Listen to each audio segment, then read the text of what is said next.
Você, professor Alex Douro. Na aula de hoje falaremos da Cooperação Econômica Ásia-Pacífico, também conhecida como APEC. A princípio, você precisa lembrar que é um bloco econômico onde você tem a aproximação econômica entre as economias mais dinâmicas e importantes das áreas do continente asiático, da Oceania e do continente americano. Beleza? A primeira coisa que nós precisamos lembrar, querido estudante, é sobre a regionalização da Ásia. Não esqueça que a Ásia é bastante diferenciada, ela tem bastante diferenças regionais, econômicas, sociais e até culturais. Neste sentido, diante dessa variedade geográfica e humana, nós temos a Ásia sendo dividida em 6 sub-regiões. Ok? Não esqueça que a área 1 é a famosa Ásia Setentrional, também conhecida como Ásia Norte ou Boreal. A área 2 é conhecida como Ásia Central, já a 3 conhecida como Oriente Médio, ok? 4, Ásia Meridional, que é a parte austral ou sul das áreas da Ásia.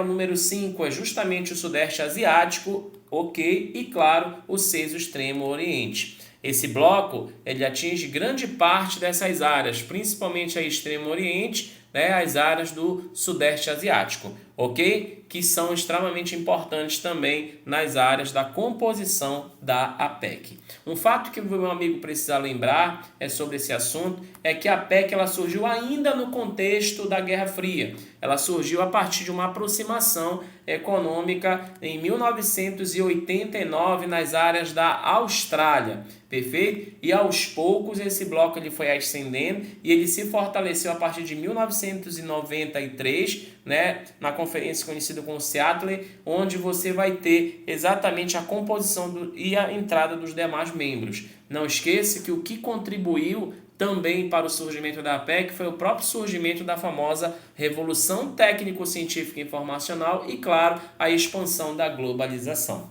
Mas, Alex, quais seriam os objetivos principais do bloco? Entre os principais objetivos, nós podemos destacar: eles têm a pretensão de formar um livre comércio sustentável, ok? Onde o grande objetivo também é buscar mercados para aumentar os fluxos, principalmente os fluxos de mercadorias e, claro, reduzir e até eliminar as barreiras alfandegárias, que são os próprios impostos que são cobrados entre países não membros de um bloco, ok? No caso, quais são os motivos responsáveis pela formação da APEC? Tem inúmeros motivos.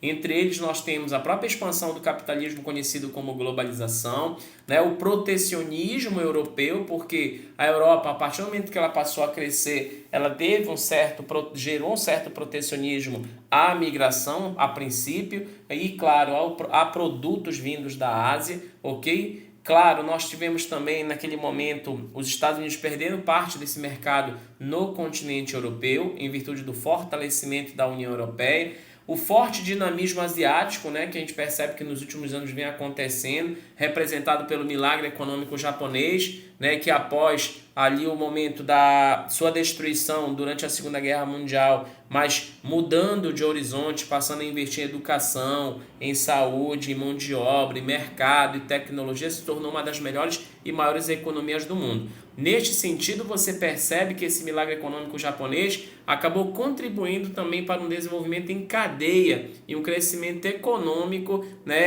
das áreas regionais, principalmente aos famosos tigres asiáticos, que são plataformas de exportação, onde deles se destacam a famosa Coreia do Sul, Taiwan, Singapura e Hong Kong. Além destes, você tem a abertura econômica implementada pela China, a partir da morte do Mao Tse-tung, quando Deng Xiaoping assume o poder, ele abre a economia e mais tarde você vai ter a criação das famosas ZES, que são as Zonas Econômicas Especiais, ou também conhecidas como Zonas Econômicas de Exportação, que são áreas específicas para a produção destinada para o mercado externo, portanto, para a exportação.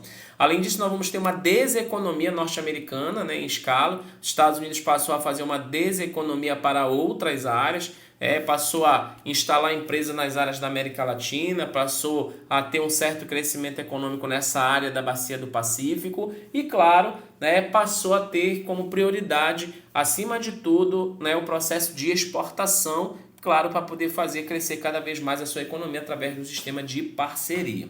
É nesse contexto que você precisa lembrar que os membros, né, são diversos na PEC, e ora com cultura oriental, ora com cultura ocidental e fatos políticos diferentes. Não esqueça que nós temos membros, né, tanto das áreas da América, ok, como das áreas da Oceania e da Ásia. Atualmente possui 21 membros, né, efetivos que fazem parte do bloco. Você tem Canadá, Estados Unidos, México, as áreas do Chile, né, o Japão, Taiwan, Hong Kong, Vietnã, Filipinas, Malásia, Indonésia, Papua Nova Guiné, Austrália e, claro, o próprio Peru, ok?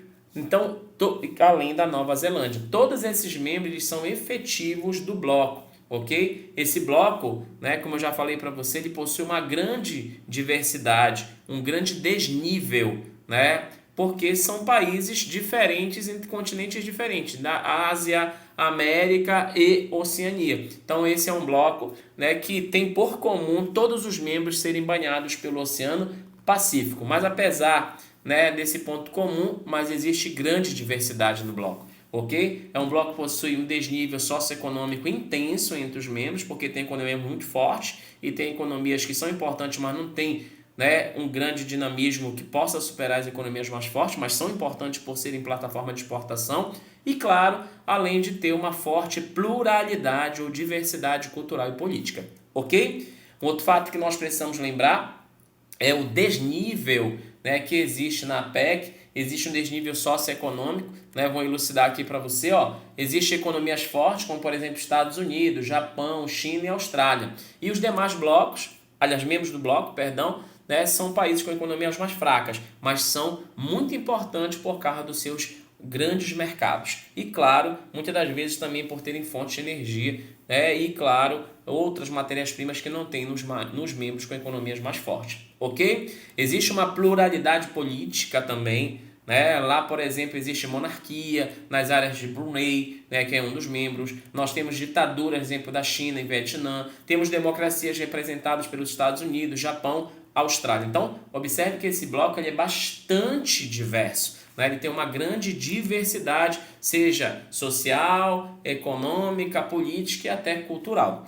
Agora, na questão econômica, a gente percebe, né, que esse bloco ele tem uma certa disputa econômica, principalmente entre Estados Unidos, ok, e China, né, que é uma grande economia. Mas o que é interessante é que quando se analisa em conjunto, né, os dois e os demais membros, eles têm uma grande representatividade, grandes pontos positivos, porém pontos negativos, ok? Então, se nós formos analisar, nós vamos perceber, por exemplo, que entre os pontos positivos, hoje a PEC ela é responsável por 65% do PIB, ou seja, do Produto Interno Bruto Mundial, que equivale aproximadamente a uma arrecadação de 18 trilhões de dólares. E entre pontos positivos também, hoje a PEC é responsável por 45% do comércio internacional, que é o famoso comércio externo. Então, perceba que esse bloco ele tem uma grande representatividade, né, tanto na sua arrecadação, assim como na participação do comércio mundial.